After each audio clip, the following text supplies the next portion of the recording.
Senator Kevin Cramer is writing today in the Wall Street Journal, the EU goes rogue on climate policy with its carbon border adjustment mechanism. That's just old-fashioned border trade wars, what that is. He joins us now. Senator Cramer, as always, sir, it's good piece, very good piece.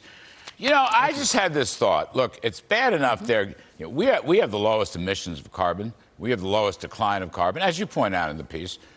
We should be judged accordingly. They won't. But, you know, I think, Senator, they're trying to slap back at us because all the Green New Deal legislation, especially the electric subsidies and the solar subsidies in the so-called Inflation Reduction Act, you know, which really does break trade deals. That's what they're doing. They're retaliating in their own stupid way.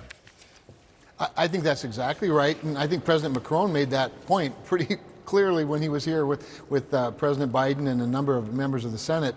And he raised that unfair advantage, if you will, of those subsidies. And he's right. However, I'm not letting him off the hook quite that easily because Europe's been going down this unilateral path for some time. And during the pandemic and during the war with Ukraine in the last year between Russia and Ukraine, several of their leaders have come to my office, including the European Union's Commissioner of Energy, including some of the negotiators. And I told them, if you'd slow down this CBAM thing, help us catch up and work with you, then you'd have a multi-continental allegiance and alliance where we could do some trade together based on our excellence rather than on somebody else's mediocrity. And I just think that there's a way to do this that Bob Lighthizer would be proud of, that Donald Trump would be proud of, that I think the Chamber of Commerce and the Club for Growth would be proud of.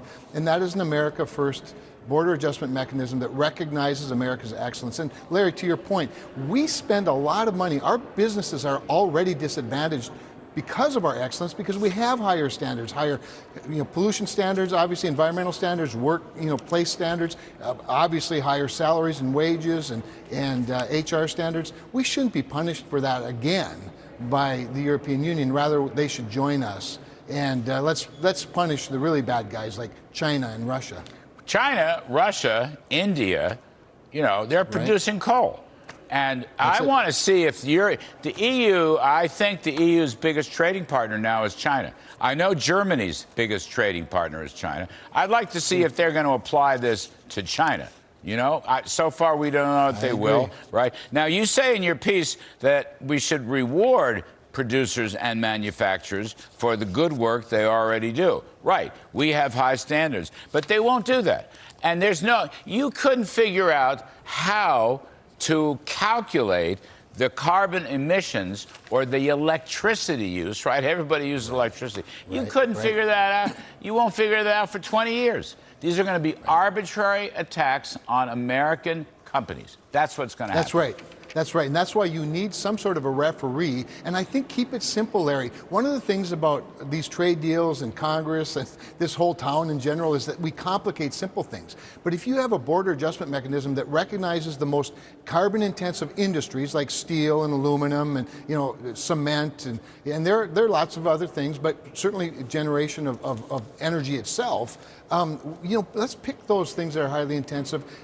Have a measurement that every American company already meets, by the way, because of our standards. And so do most European companies. So right out of the chute, you have equity that rewards our excellence and disadvantages our adversaries instead of our allies. Yeah, but I had a lot to do with negotiating with the EU on trade. I work with Lighthizer. I knew this was coming.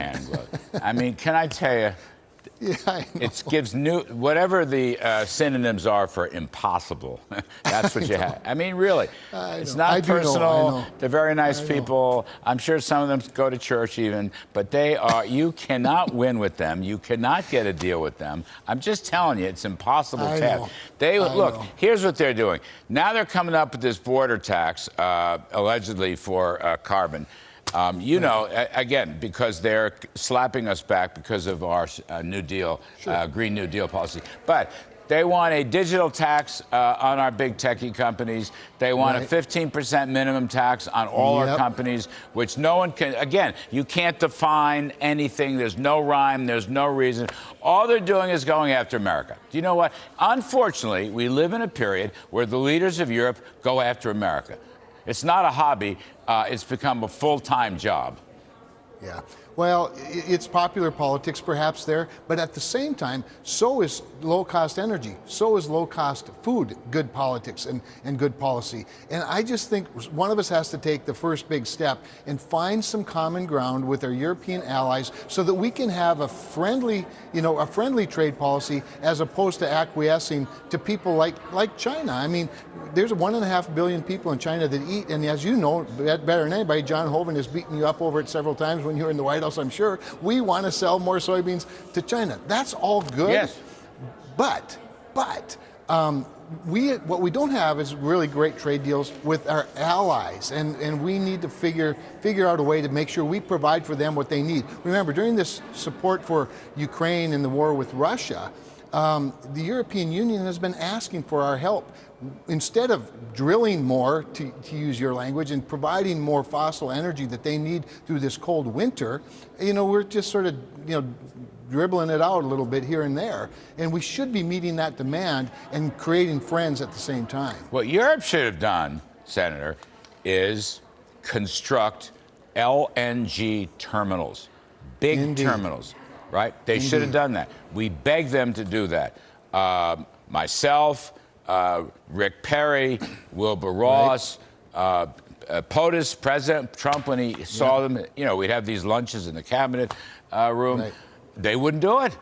Now, there's, some of that, okay, Spain and Portugal, yes, but then they're trying to run a pipeline, and France, Macron won't let them through one tiny corner of the Pyrenees Mountains. They wouldn't allow a pipeline, which would have allowed LNG to flow. They have the Iberian coast there has the biggest LNG terminal. It's fantastic. We could have sold them all kinds of stuff. And then we should have produced it here, right? The permitting bill, and we should have produced it here. And we would have helped them. Instead, we didn't. So who gets help? Russia. They buy an LNG from Russia. You know this. They buy as much as they're giving Putin as much money, as much LNG money to Russia as they are to the Ukraine. We looked at the numbers, about 30 billion euros. Isn't that pathetic? We looked at the numbers. LNG purchases giving him $30 billion, and that's about what they give to Ukraine. I mean, that's just awful.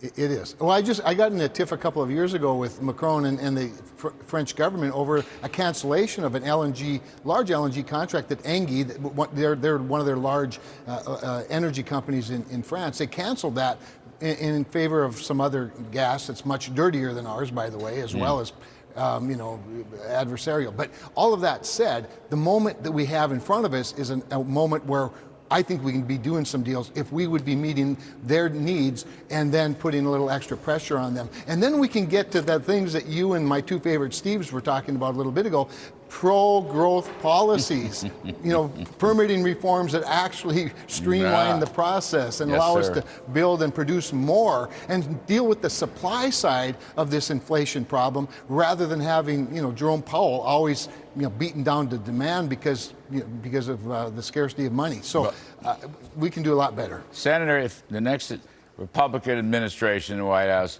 you can either be special trade rep, you'd be terrific at it, or you can be Federal Reserve Chairman. I'm good with both, whatever you want. I'd rather be a United States Senator in answer to you. Anyway, you're wonderful, as always. Great piece in the Journal today. Very, very helpful.